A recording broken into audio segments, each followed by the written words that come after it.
What's up, you guys? Rasatiad here in Singapore, and I wanted to jump on here because I had a thought that I wanted to share very quickly. It is World Mental Health Day, and I see a lot of posts out there about mental health, and I know a lot of people are going live, a lot of people are sharing stories. And y'all know I've done it too, I've shared stories as well. But a lot of times when we share those stories, we are very vague about the details. And I want to encourage you guys not to be so vague. I want you to own your stories and actually tell us what happened.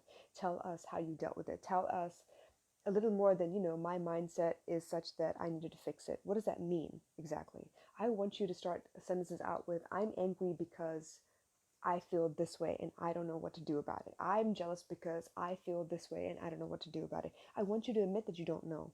And once you do know, tell us what you did so that we understand that, hey, okay, she found this to work. And by sharing that story, I might be able to pick up something from your story itself and apply it to my own life. Case in point being that sometimes when I see these big corporations and these people, these influencers that get on and talk about, how they went through mental health um, difficulties. I'm not going to say illness. Well, I mean, you can say illness if you want. Um, Basically, the idea being that they share a story and they let you know that they've been through it too. I really appreciate those of you who are brave enough to tell us, hey, it was depression because I felt this way about life. Now, a lot of people are very happy to say, I went through depression, but they won't tell you why. They won't tell you what triggered it. They won't tell you, what do you mean by depression? They won't tell you what it felt like to not want to get out of bed because, I mean, you're going to screw up anyway. What's the point, right? And they want to tell you about the fact that you sometimes feel like crying all day long and you just don't feel like doing anything. You don't want to be around anybody. You want nobody to touch you. Don't want anyone to call, but you wish they would call, but you don't want them to call. And you really, really want for someone to show that they care about you. But you're not going to go out there and tell people because if I tell people, then they know that they have to come after me and come look after me. But no, they should know already. They should be able to feel it when I'm not there. And if they don't check in on me, well, you know what? Screw them. I don't need that. I want people to be able to actually say those things out loud. I want people to be able to own the fact that, you know what? I go through conversations with my brother, and sometimes he makes me feel inferior. Not inferior to him, inferior to the female species in general. He makes me feel like I'm failing at everything that I do. And sometimes I just don't want to talk to him. And it's not because he's doing it on purpose, I don't think. I think it's that's the way he speaks so that he feels good about himself. Some people are like that. Some people need to put other people down in order for them to feel good about themselves. And this is not a conversation I've had with him in particular. It's one of those conversations I've avoided. Why? Because I don't feel like fighting him. I don't feel like having to defend everything that I say. So I avoid and I don't speak to him. So when I tell you all these things, I'm giving you details. When I tell you that I've lived through abortion, I'm giving you details. I haven't gone into deep detail on how I felt before, after, during, whatever, but I'm letting you know more about my life.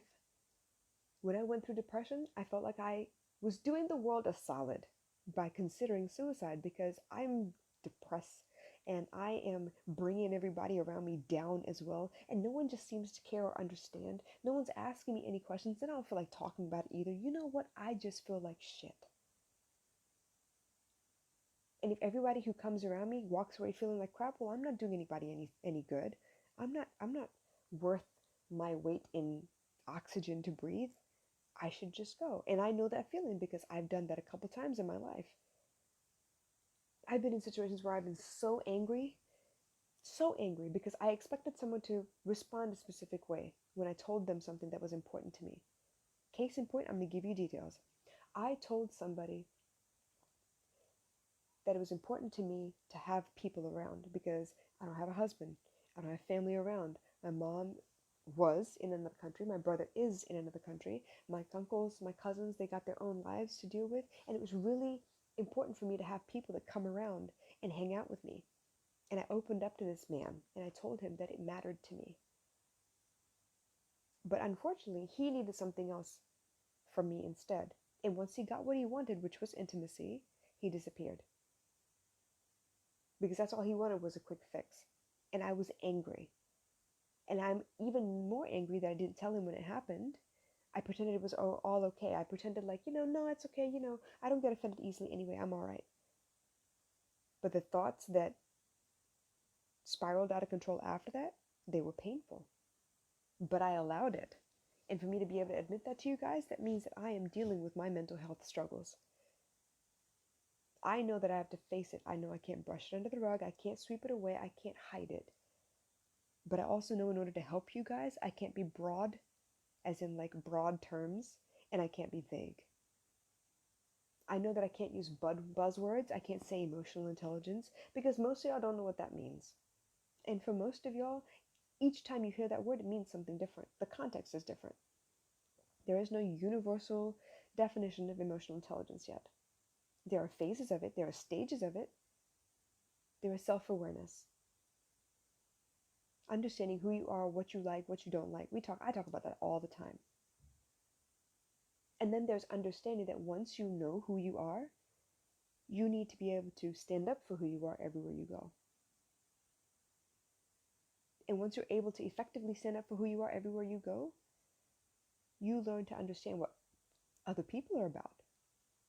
And understanding that people are not against you, that they're for themselves, is that last level, that intelligence. You build up the awareness, you build up the knowledge of what to do when you're aware, and then you implement like crazy so that you don't get offended by everything that everybody else around you does. You stand steady. You focus on your goals. You don't get sideswiped. You don't get knocked off balance. You don't get gut punched. No low blows. You're good. You're solid. And there's no escaping any of this. All of us have to go through it. This is what it means to be a human being. This human experience. Your soul knows all the answers to the universe.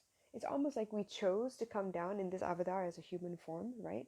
And you chose to come in almost blindfolded and learn from the start like you didn't know any of this anyway. Because I guarantee you, as you learn new things and you have aha moments, you're like, shit, I knew that. But I didn't use any of it. Everything you've ever learned has been an aha moment, like, yo, that makes sense. I knew that though.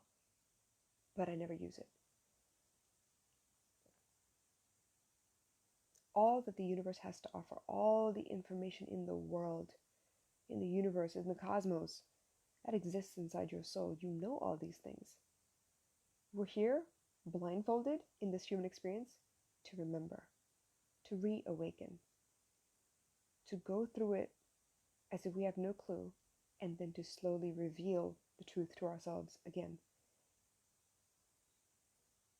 So I'm going to promise you, as best I can, to the best of my knowledge, I am going to avoid buzzwords without an explanation. Okay? Buzzwords without an explanation. I'm going to avoid throwing out broad terms. I'm going to avoid telling you how I fix things and I help people rediscover using vague terminology. I'm going to tell you exactly what it takes to the best of my ability.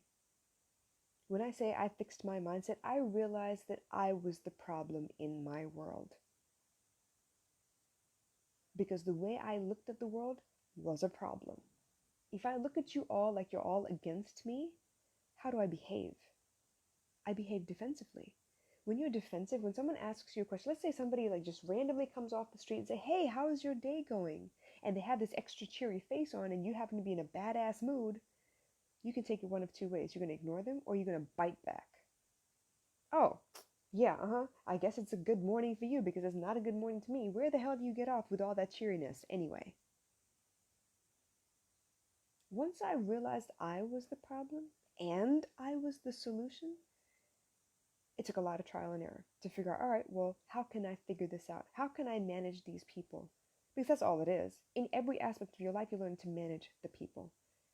Because once you know who you are and what you can and can't do and what you will and won't do, and the boundaries you have and the boundaries you're willing to cross, once you know that about yourself, like beyond the shadow of a doubt, you know how to manage the people around you.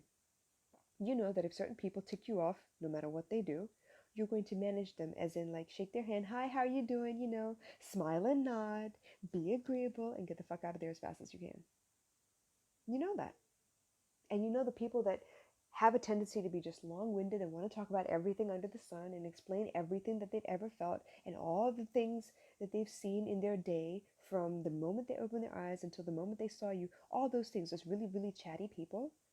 You know that if you've got somewhere to be at some specific time, you know that you've got to be polite, you've got to let them feel like they're being heard, and then you got to get the fuck out of there as fast as possible. You got to be polite. You also know that those people that only call you because they want to bitch and complain, and you know that if you entertain it, it's going to make you bitchy and want to complain. You know that once they call, you have one or two options. You can ignore the call and send them a text message and say, hey, I'm busy, I'll call you later. Or you can answer the call and know that in 5 minutes, you're going to get off that phone as politely and as quickly as possible and go on about your business. The more conversations you have with the people around you, you know the ones that you can tell the truth to and the ones you can't.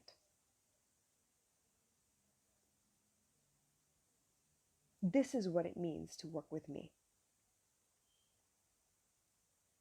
You are going to figure out what works for you.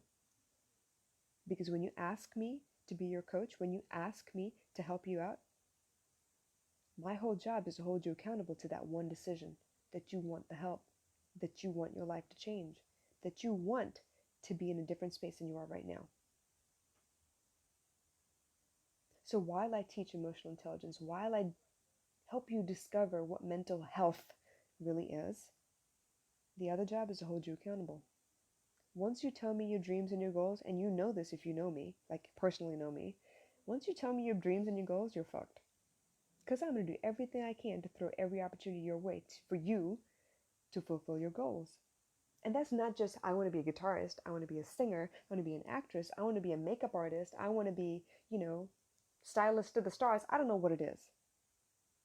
But once you tell me, every time I see an opportunity that is remotely aligned to yours, your dreams, your goals, I'll send it your way. That's what I do. That's who I am. Big sister type, You can call me my dear. As in my dear. I'm going to help you get there because you asked me to. So no more vague, no more broad, no more buzzwords without an explanation. Because I'm not actually helping you then. I'm fluffing you up. It's easy for me to help you feel good about something. Oh yeah, she got the answers. Yeah, I'm gonna go get it. Nah, I need you to really trust that I have some answers. I need you to really trust that I've been through some shit. I have fought some epic wars. I've lost battles, but won wars. My armor is dented, rusty. I am bruised and battered. I have scars everywhere. I don't think anyone else said it better than Elton John. I'm still standing. Yeah. I'm still standing. And I'm doing it with a smile on my face. I'm doing it with my daughter by my side. I'm doing it by showing you what all my scars are, one by one. I'm telling you all my stories, because I have nothing to hide. My life is an open book. And it's meant to be an open book because I need you to learn from it. I don't want you to go through what I went through. Not if I can help it. I know some lessons are learned in blood, but I don't want you to go through what I went through. Not if I can help it.